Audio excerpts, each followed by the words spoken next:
Добро пожаловать на канал Hard Reset Info. Перед нами находится устройство OPPO A80, и сейчас я покажу вам, как выполнить сброс всех настроек.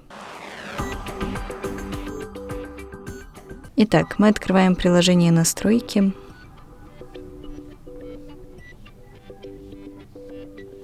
Проходим в раздел «Дополнительные настройки» и выбираем здесь «Создать резервную копию, перезагрузить». Выбираем «Сбросить настройки телефона» и нажимаем «Удалить все данные» и «Удалить».